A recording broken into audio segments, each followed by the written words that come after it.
Today I want to talk about using a written job description to improve the performance of people that report to you. You're a manager, you're a leader, you have people reporting to you. This is a great tool, great way to engage in a conversation. My name is Stephen Goldberg of Optimist Performance, and in my last video blog I talked about actually writing a job description. I actually walked you through the process of writing a job description, and you could click on that video and watch that one or go back to it later. I also had another video where I talked about the reasons you should be writing a job description in the first place. Now, I know leaders and managers don't like often to take the time to do these things. They feel it's administrative.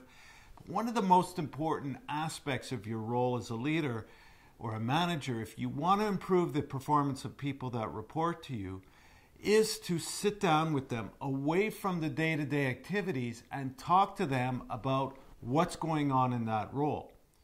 Now, I've created a list of how to do that using a job description as a tool.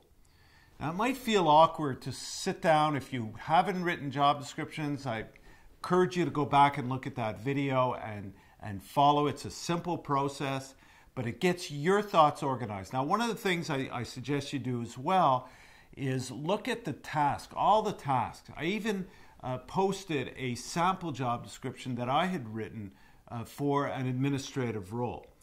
And if you look at all the tasks listed in a job, you could even do it for yourself. It's a great way to look at how are you spending your time. There's usually 20% of all the tasks that are the most important towards the results that the person generates in their job. In other words, it brings the most value to the role. And so you want to star those because that's where you want to set performance improvement objectives or stretch goals, if you want to call them that. The person may be performing already very well, but how can you give more responsibility? How could they, improve on what they're already doing with perhaps your coaching? So really what I'm suggesting in this, using this tool, is conducting a coaching session. This will lead you to become more of a coach, leader, manager, rather than what I used to call snoopervisor, where you are always checking on people to make sure they're doing the right thing. So this tool allows you to meet with them, make sure that there's a common understanding, there's a mutual agreement on what are the tasks, the responsibilities of the job, and what are the key tasks, and to set some goals with that. So look at my list. One of the things is to, first of all, when you start the meeting with the person, highlight or ask them. I always like to ask them, what do you feel you're doing well, or what have you done well over the past little while since we last met, if this is an ongoing conversation, and then reinforce that or give your opinion as well. You always want to start off on a positive note. Then you want to talk about those key performance areas and discuss some possible objectives. Maybe just start with one. Once you do that, you want to also look at what could be standing in the way of this person performing those tasks or their job in general. And I call those both external and internal constraints. An external constraint can be something that is the person doesn't have control over. Interruptions, too many requests, not enough time or perceived not enough time, perhaps lack of information. So these are things that you could discuss with them and validate what's real, what's not real, and on your end, see what you could do to eliminate those problems or those constraints.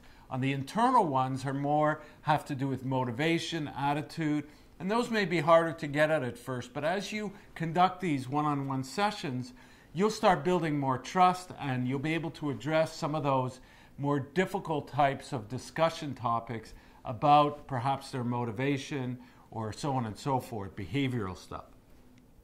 So once you've identified your goal and the restraints, you want to now identify some short-term or actually some solutions to those constraints, and that should be part of the discussions, which would lead to action steps on both your parts. What are you going to do to help eliminate those constraints, what's the person's going to do on their end, not only to address if it's an internal thing, or just to take action to move towards improved performance. And you finish the session with setting a date for the follow-up meeting, and this will now put you in the position of having regular coaching sessions with this person and start turning you into a coaching style leader. And that's basically it. Set the date, the next meeting, and you're on your way. So hopefully this was helpful. Read my blog where you could find the list of all these items and links to documents, templates, job description templates to download and start using yourself. Thank you for listening and hope to see you again soon.